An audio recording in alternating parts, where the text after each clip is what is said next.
Bonjour à tous, aujourd'hui j'aimerais partager avec vous une nouvelle séquence de l'interview que j'ai réalisée avec Charles Gave sur le thème de l'Europe, du projet européen et de l'euro, notre monnaie unique. Du coup, avant de démarrer, je vous donnerai également quelques clés de compréhension pour que vous puissiez aborder cette interview dans les meilleures conditions. Allez, c'est parti!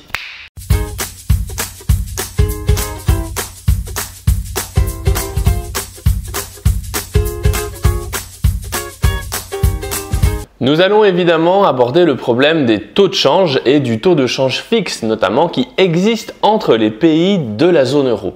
Alors il faut bien avoir en tête pour comprendre ces échanges qu'un taux de change fixe a pour conséquence d'empêcher un rééquilibrage entre des économies qu'on appelle hétérogènes.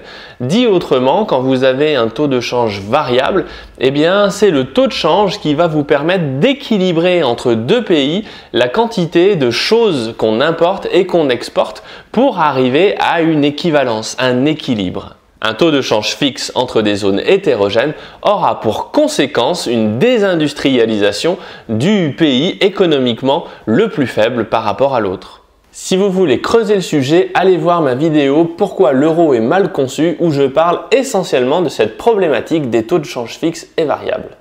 Plus tard dans la vidéo, Charles Gave explique que la trop grande différence entre le nombre de fonctionnaires français et le nombre de fonctionnaires allemands est une incohérence dans une stratégie de taux de change fixe. La raison est simple, c'est ce type de facteur qui fait diverger la productivité entre la France et l'Allemagne.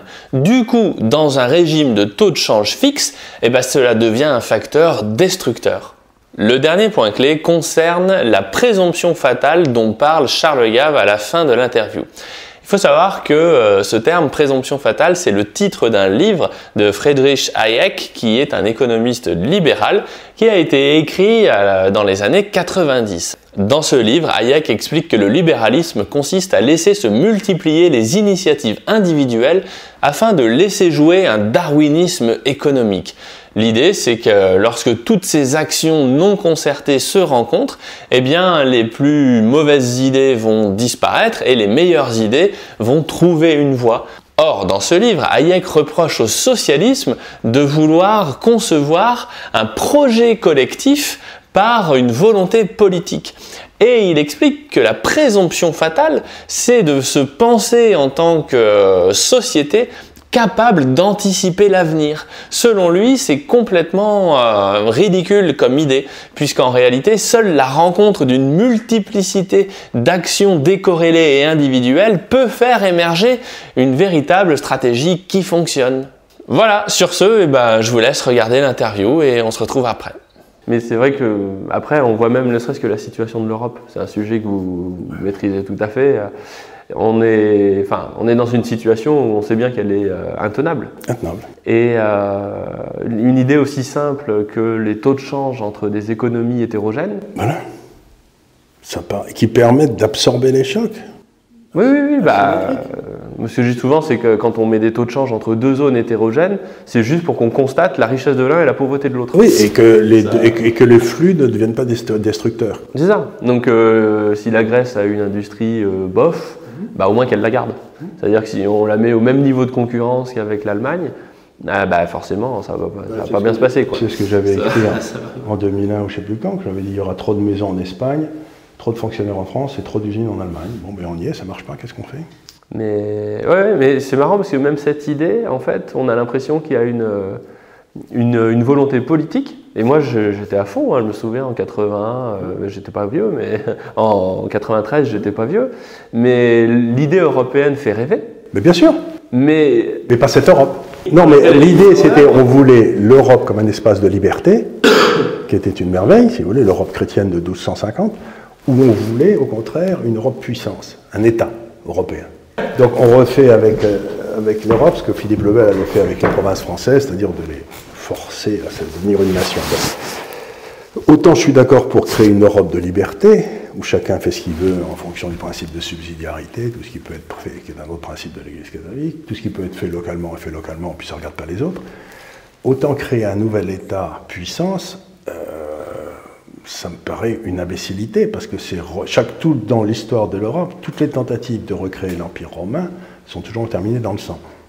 Et puis, même si on voulait faire ça, je trouve que la méthode utilisée ne convient pas. Non, mais c'est vrai. Parce qu'aujourd'hui, je sais pas, mais ce que je donne comme point de vue sur ma chaîne, c'est de dire on s'est arrêté au milieu du gué en fait. Soit on veut un État fédéral européen, admettons. Mais dans ce cas-là, il faut une union de transfert.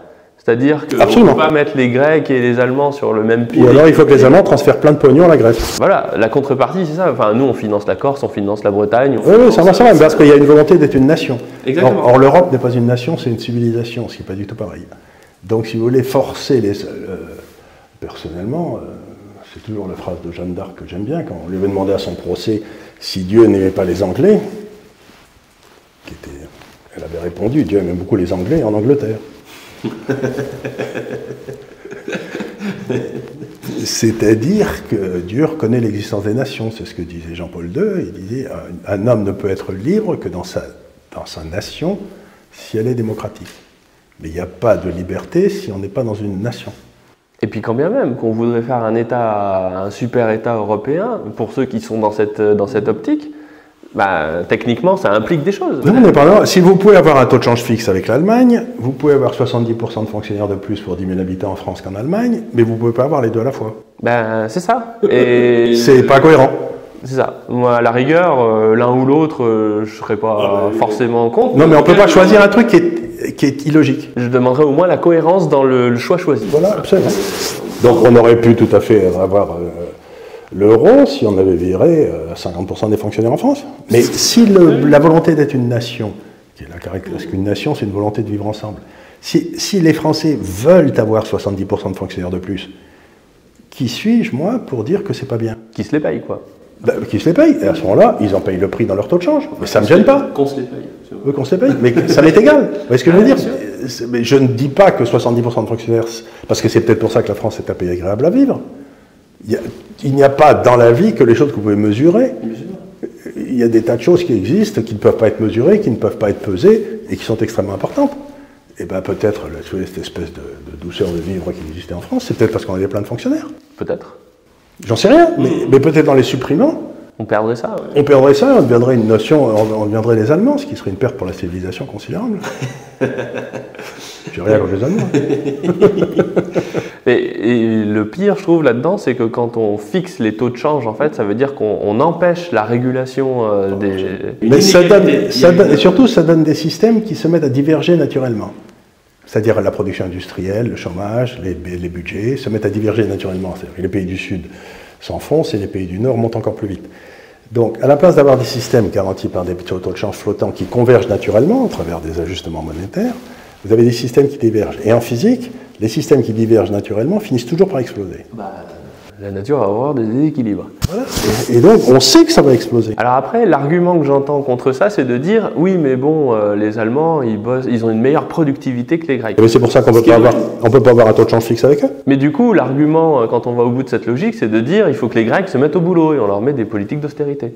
Oui, mais je sais pas, si vous êtes dans la rue et qu'il fait froid et que c'est crasseux et qu'il fait noir et tout, vous allez bosser.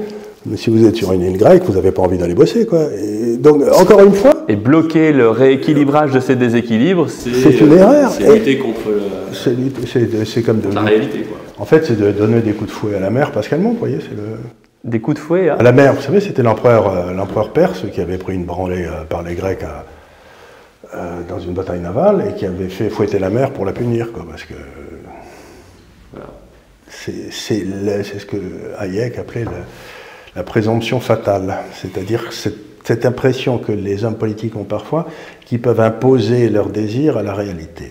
Oui, c'est ça en fait, c'est-à-dire qu'on veut remodeler la réalité en pensant qu'on va y arriver. On va y arriver. Au-delà du fait que ce soit légitime ou pas, à la rigueur c'est secondaire. Mais on pense qu'on peut y arriver, quoi. Oui, on pense qu'on peut y arriver et ça se termine toujours en général avec des camps de concentration.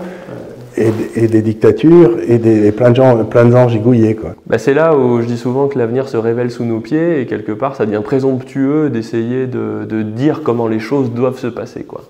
Parce que ça nous emmène dans des chemins. Des chemins, c'est comme moi, vous êtes beaucoup plus jeune, mais quand j'étais gamin, il y avait toute une série de gens qui croyaient au socialisme scientifique. C'était le marxisme, c'est-à-dire que celui qui s'opposait à l'Union soviétique, c'était un gars qui n'avait pas compris le sens de l'histoire. il n'y avait pas d'autre possibilité que ça, et donc on était un crétin ou un salaud, ou les deux d'ailleurs.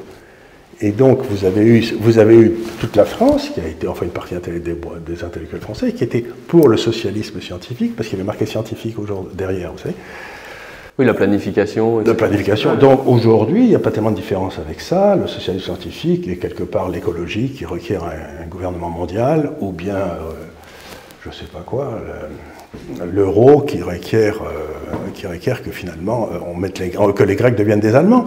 Mais les Grecs ne deviendront pas des Allemands. Oui, en fait, c'est juste ça qu'il faut se mettre en tête, quoi. Et il n'y a aucune raison pour qu'ils le deviennent en plus. Ouais. Parce que personne ne va passer ses vacances en Allemagne. Hein. Même pas les Allemands. Ils vont en Grèce ou ils vont au Baléares. Bon, j'espère que cette interview vous a plu parce qu'il y a beaucoup de choses, je trouve personnellement, à en tirer. Et pour en tirer le maximum, tout ce que je pourrais vous conseiller, à mon avis, c'est de ne pas chercher à repérer les points d'accroche que vous pouvez avoir avec cette vision des choses, mais plutôt quels sont les points qui peuvent vous susciter un questionnement, qui peuvent venir enrichir votre réflexion. Parce que ça, ce sera constructif. Alors que remarquer et s'arrêter sur les points d'accroche, certes, vous en aurez, vous les trouverez, mais la question c'est qu'est-ce que ça vous apportera. Sur ce, je vous dis à très bientôt pour de nouvelles vidéos. Ciao! Si cette vidéo vous a plu, je vous laisse vous inscrire ici pour recevoir des notifications quand je sors des prochaines vidéos.